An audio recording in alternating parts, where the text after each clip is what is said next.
కూడా నా యందు దేవుడు అద్భుత కార్యాలు 1, 2 కాదు చాలా చేశాడు. దాన్ని బట్టి నేను దేవుని నమ్మి విశ్వసించి దేవునిలోకి వచ్చున్నాను.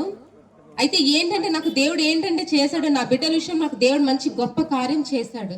అదేంటంటే నాకు 2 బిడ్డలు ఉన్నారు, ఒక పాప బాబు. బాబు చిన్నవాడండి. అయితే బాబుకి ఒక 3 years బ్యాక్ బాబుకి బ్రెయిన్ లో నీటి బుడుగు అనేది వచ్చిందండి. వచ్చి ఒకసారి ఫిట్స్ లాగా వస్తే తనకి డాక్టర్ దగ్గర అసలు మేము టెస్టులు చేసి డాక్టర్ దగ్గర తీసుకెళ్ళి టెస్టులు చేస్తే ఆ రిపోర్ట్స్ అన్ని పట్టుకొని వేరే ఒక హాస్పిటల్కి వెళ్తే ఆ డాక్టర్ ఏంటన్నారంటే అర్జెంట్గా ఇమీడియట్లీగా బాబుకి ఆపరేషన్ చేయాలన్నారు. సరే, ఆ మాట వినగానే నేను మా ఆయన గారు చాలా బాధపడి ఏడ్చేవాళ్ళం అన్నమాట. మా పిల్లల దగ్గర కూడా మేము ఏడ్చేవాళ్ళం కాదు, అంటే వాళ్ళ ముందు మేము బాధపడితే మా పిల్లలు అంటే తనకి ఎంత సీరియస్ అనుకొని భయపడతాడేమో అనుకొని నేను మా పిల్లల దగ్గర కూడా మేము బాధపడే వాళ్ళం కాదు. మా ఆయన గారు నేను మాత్రమే చాలా బాధపడే వాళ్ళం.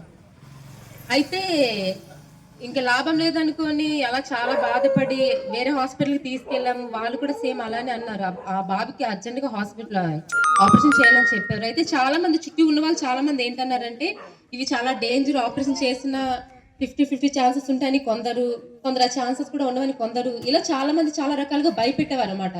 అంటే అందులో ఒక్కరు కూడా నాకు పాజిటివ్ గా చెప్పలేదు, అందరూ నెగిటివ్ గానే చెప్పారు. అయితే మా అత్తయ్య గారు ఆవిడ దేవుని నమ్ముకున్నారు అనమాట.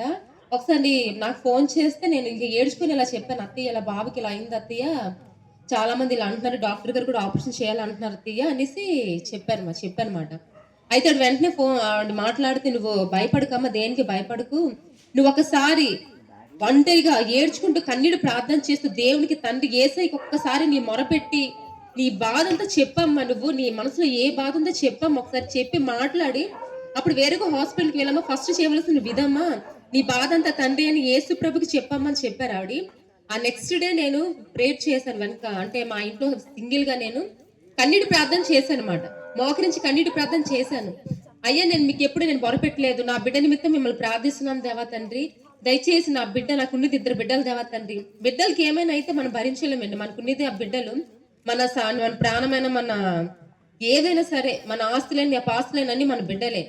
అయితే నేను ఇలాగే దేవునికి అడిగాను, దేవా తండ్రి ఇలాగ మీరు నా బిడ్డలు ఒక కార్యం చేస్తానని నేను మిమ్మల్ని నమ్ముకుంటానని చెప్పాను. చెప్పి నా బాధ అంతా దేవునితో మొరపెట్టుకుని ఏడ్చుకుంటూ ప్రార్థన చేస్తాను. అదే ఫస్ట్ టైం నేను కన్నీడు ప్రార్థన ఒక్కరిదాన్ని చేసుకొని నేను ఏమడిగినంటే దేవుడికి, అయ్యా నేను వేరొక హాస్పిటల్ తీసుకెళ్తాను, ఆ డాక్టర్లే మీరు దూరండి నాయన, మీరు దూరి నాకు ఒక మంచి శుభవార్త చెప్పండి దేవా తండ్రి అనేసి నేను ప్రార్థన చేసి నెక్స్ట్ డే నేను వేరే హాస్పిటల్కి తీసుకెళ్ళాను. ఆ రిపోర్ట్స్ అన్ని పట్టుకొని మా బాబుని పట్టుకొని వేరే హాస్పిటల్కి తీసుకెళ్ళగానే డాక్టర్స్ ఆ రిపోర్ట్స్ అన్ని చూసి, అమ్మ ఏం ప్రాబ్లం లేదు, ఇది అయితే ఆపరేషన్ వరకు వెళ్ళక్కర్లేదమ్మా, మెడిసిన్ ద్వారా తగ్గిపోతుందని చెప్పారు. హల్లెలూయా. ఎందుకంటే నేను ప్రార్థన చేస్తే మేలైన దేవుడు వెంటనే నాకు ఒక అద్భుత కార్యం చేశాడు, అది గొప్ప కార్యం చేస్తుంది నా బిడ్డ విషయంలోని. చేసి మెడిసిన్ వాడిన అది కంట్రోల్ అవుతుంది, నెక్స్ట్ వస్తుంది, కాబట్టి అది సీరియస్ కాదు, మెడిసిన్ ద్వారా తగ్గిపోతుందని చెప్పారు. నేను ఇంకా వెంటనే దేవుడిని ఇంకా నా మనసులోనికి నేను ఏ విధంగా అయితే ప్రార్థన చేశాను అదే విధంగా నాకు దేవుడు నా ప్రార్థన విని ఆ డాక్టర్ రూపంలో నాకు మాట్లాడాడు మాట, నీకు ఏమీ లేదు, నీ బిడ్డకి ఏమీ జరగదు అని చెప్పాడు. దాన్ని బట్టి నేను దేవుడికి కృతజ్ఞతాస్తుతులు చెల్లిస్తున్నాను, వేలాది వందనాలు చెల్లిస్తున్నాను. నా బిడ్డ విషయంలో కాదు, నా విషయంలో కూడా అలా అయ్యింది. నా విషయంలో కూడా ఒకసారి చాలా సీరియస్ అయిపోయింది అనమాట. అంటే నాకేంటంటే రెయిల్లోని కంపెనీ రైలు ఉంటాయి కదా, అందులో కొంచెం కెమికల్ కలుస్తుంది, నాకు తెలియకుండా అది నేను చేతులతో ఆడడం జరిగింది. ఆ కెమికల్ అనేది నా గోళ్ళలో గుచ్చుకొని మొత్తం బాడీలో స్ప్రెడ్ అయింది అనమాట. స్ప్రెడ్ అవగానే నా ఒళ్ళంతా రెడ్గా దద్దుర్లాగా వచ్చేసింది. దద్దుర్లాగా వచ్చేసి నాకు ఊపిరి అనేది అసలు స్ట్రక్ అయిపోయింది, పైకి రావట్లేదు, కిందకి రావట్లేదు. ఆ టైంలో కూడా నేను ఏం చేశానంటే మా ఆయన గారు వెంటనే నాకు హాస్పిటల్కి తీసుకెళ్లారు. వెంటనే అసలు ఆక్సిజన్ ఉండాలి, ఎందుకంటే నాకు స్ట్రక్ అయిపోతుంది, పైకి రావట్లేదు, కిందకి వెళ్ళట్లేదు ఆక్సిజన్.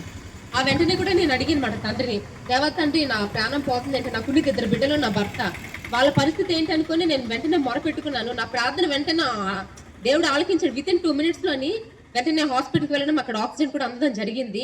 దేవుడు నా విషయంలో కూడా మంచి గొప్ప కార్యం చేశాడు. దీన్ని బట్టి దేవాతి దేవుడికి వేలాది వందనాలు చెల్లిస్తున్నాను.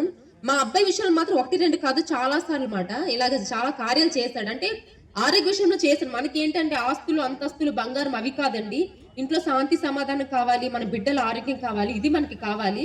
నేను దేవుని ఇవన్నీ అడిగాను, దేవుడు నాకు ఇవన్నీ ఇచ్చాడు. నా బిడ్డలు ఇద్దరిని కూడా దేవుని చేతిలో పెట్టాను. నేను ఇప్పుడైతే ధైర్యంగా ఉన్నాను, దేవుని బట్టి ధైర్యంగా ఉన్నాను. నా ఈ సాక్ష్యం దేవుడు దీవించును గాక. ఆమేన్.